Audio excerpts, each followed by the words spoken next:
सबसे बड़ा सवाल कि क्या केंद्र सरकार कंफ्यूजन में है? क्या नीट यूजी की परीक्षा कराने वाली संस्था एनटीए में गड़बड़ी है? क्या देश के शिक्षा मंत्री ने हड़बड़ी में कई फैसले लिए? आखिर क्या वजह है नीट यूजी की परीक्षा रद्द कर फिर से सभी छात्रों के लिए दोबारा नहीं कराई जा रही?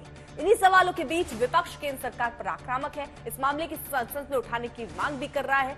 आज सियासत और जांच के बीच की कड़ियों को सुलझाने की करेंगे कोशिश, लेकिन उससे पहले देखिए हमारी यह खास रिपोर्ट। मैंने उस रीट पिटीशन को अनुध्यान कराया, कोई भी एक भी जगह पे प्रमाण नहीं है। एक एलिगेशन पेपर लीक हुआ है, कहाँ है प्रमाण हुआ है? देखिए, मेरा ये गलती था, मैं आपको कोई स्वीकार करने में, क्योंकि उस दिन जो पहला दिन था, उस दिन आप लोगों की चैनल में एजेंडा क्या थी? सारे देश की मीडिया के अंदर एजेंडा थी ग्रेस मार्क होनी चाहिए या रीटेस्ट होनी चाहिए। मैं जो भी गड़बड़ी में दोषी पाए जाएंगे, वो एनटीए भी हो तो भी उसको बख्शा नहीं जाएगा, उस पर कड़ी से कड़ी कार्रवाई की जाए। नीट अंडर ग्रेजुएट परीक्षा में धांधली की आग ऐसी भड़की कि देश के शिक्षा मंत्री के सुर कुछ यूं बदलते चले गए। पहले नीट यूजी में परीक्षा लेने वाली एजेंसी एनटीए का बचाव किया, किसी भी तरह की गड़बड़ी से इनकार किया, फिर आज तक से बातचीत में अपने पहले के बयान को गलत बताया और फिर सख्त कार्रवाई का ऐलान किया।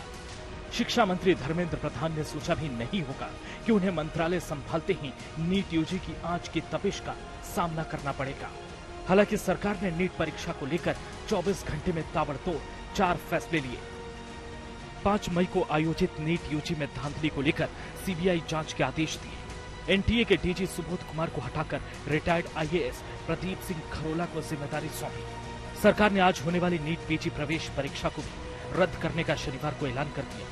साथ ही एंटी पेपर लीक लॉ को लागू कर दिया, जिसे पिछली सरकार में संसद से पास करा लिया गया था।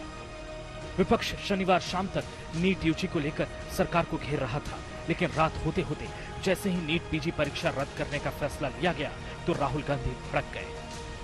यह नरेंद्र मोदी के राज में बर्बाद हो चुकी शिक्षा व्यवस्था का एक और दुर्भाग्यपूर्ण उदाहरण है। बीजेपी राज्य में छात्र अपने करियर बनाने के लिए पढ़ाई नहीं, अपना भविष्य बचाने के लिए सरकार से लड़ाई लड़ने को मजबूर है।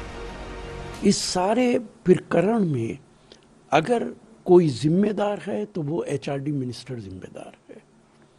सबसे ज्यादा कमी उनकी है।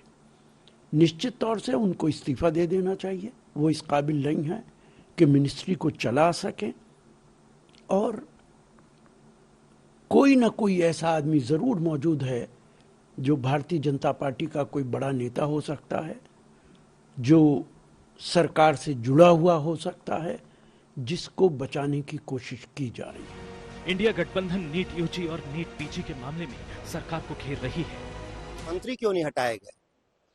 क्योंकि केवल एनटीए, एक ही एनटीए ने गलती तो नहीं किया, नीट के अलावा नीट का भी तो पेपर लीक हुआ, इससे पहले भी कई पेपर लीक हुए। इसमें दंडित करिए वरिष्ठ अधिकारियों को। वरिष्ठ ये छोटे मोटे लोग हैं, मंत्री को बर्खास्त करना चाहिए। पटना के जिस घर में बच्चों को पेपर रटवाया गया था, उसके किराएदार ने चौंकाने वाले खुलासे किए हैं। किराएदार आशुतोष ने आज तक को बताया कि करीब 15 बच्चे थे जिन्हें पेपर रटवाया गया था। उनके पास पेपर की प्रिंट आउट थी। हमारे संवाददाता अरविंद ओझा ने आशुतोष से बातचीत की। वो लोग चला गया बैंक वाला। मनीष थोड़ी देर आउट था, उसके बाद मनीष हमसे बोला कि अशोक जी आपका सारा काम मैं आपका कर देता हूँ, एक मेरा भी आप काम कर दीजिएगा। हमसे बोलिए क्या काम है? क्योंकि मेरे कुछ जान परिचित के परीक्षार्थी हैं, कल एग्जाम है, रहेगा, रात भर रहने दीजिए, सवेरे चला जाएगा। तो मैं उसको बोला कि ऐसा कीजिए कि आप एक बार रहने से कोई दिक्कत नहीं है, नीचे रह जाएगा, आप भैया से, प्रभात भैया से बात कर लीजिएगा। लेकिन वो बोला कि हम बात कर लेंगे, आप टेंशन नहीं लीजिए। लेकिन प्रभात भैया से उन्होंने बात नहीं किया, हमसे झूठ बोल दिया। संजीव मुखिया ने जिस हॉस्टल में अभ्यर्थियों को रखा था, उस हॉस्टल की बिल्डिंग प्रभात रंजन नामक शख्स की है।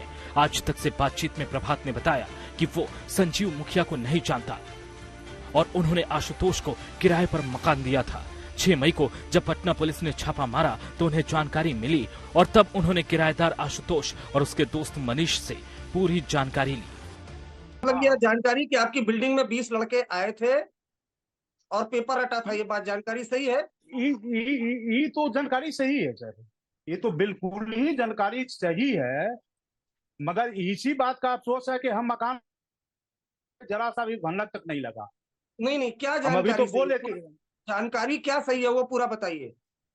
जानकारी सही है, अफसोस बताया कि ऐसे ऐसे कारनामा हुआ। मनीष चार लड़का को वो कहने के लिए लाया था कि चार लड़का रहेगा, और बाद में आशुतोष जिसको हम किराया पर दिए हुए हैं वो कहा कि मनीष हमसे चार लड़कन का बात किया था कि चार लड़कन रहेगा। सवेरे होते होते 20-25 लड़का के संख्या में आ गए। नीट यूजी पेपर लीक के दायरे में झारखंड का हजारीबाग भी आ गया है। आशंका है कि हजारीबाग के ओएसएस स्कूल से पेपर लीक किया गया। इकोनॉमिक ऑफेंस यूनिट को बुकलेट बॉक्स से छेड़छाड़ के सबूत मिले हैं। बुकलेट नंबर 6136488 इस सीरीज के बुकलेट में जो पेपर थे वही लीक हुए हैं, और ये बुकलेट नंबर वाला बॉक्स हजारीबाग के ओएसएस स्कूल को मिला था। हजारीबाग का ये स्कूल पेपर लीक के लिए कुख्यात है। इसी साल 15 मार्च को बीपीएससी परीक्षा का पेपर भी लीक हुआ था और उसमें भी ओएसएस स्कूल का नाम आया था।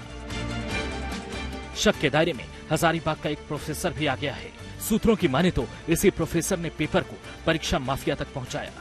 बिहार पुलिस की आर्थिक अपराध इकाई की पूरी जांच अब इस प्रोफेसर के इर्द गिर्द सिमट गई है, क्योंकि पेपर लीक की जड़ में यही प्रोफेसर दिख रहा है। बिहार के माफिया संजीव मुखिया को भी पेपर हजारीबाग से ही मिला। यो सूत्रों के मुताबिक हजारीबाग के ओएसएस स्कूल से पेपर लीक हुआ था। सियासत के मकर जाल के बीच नीट यूजी पेपर लीक मामले में सीबीआई एक्शन में आ गई है। इस मामले में जांच के दौरान पहली एफआईआर दर्ज कर ली गई। सीबीआई इस मामले में अभी केस को अपने हाथों में लेकर तफ्तीश करना चाहती है, लेकिन जब तक इस मामले से पर्दा उठेगा तब तक सियासत की गूंज सुनाई देती रहेगी। पटना से शशि भूषण, हजारीबाग से सत्यजीत के साथ आज तक ब्यूरो। अरविंद ओझा हमारे साथ हमारे सहयोगी इस वक्त जुड़ चुके हैं और जरा समझ लेते हैं पहले कि इस पूरे मामले में अभी तक हुआ क्या है, जांच कहां तक पहुंची है, कितनी गिरफ्तारियां हुई हैं, क्या क्या हो रहा है। जरा अरविंद विस्तार से ये समझा दीजिए। देखिए, सबसे बड़ी खबर तो जो लेटेस्ट न्यूज ब्रेकिंग है वो ये है कि सीबीआई ने इस मामले में एफआईआर दर्ज कर ली है। सीबीआई ने एक स्पेशल टीम बनाई है और ये स्पेशल टीम बहुत मुमकिन है आज शाम या कल सुबह तक एक टीम उसमें से पटना रवाना होगी, दूसरी टीम गोधरा रवाना होगी, और दोनों जगहों पर जो एफआईआर दर्ज है उसको सीबीआई अपने कब्जे में लेगी।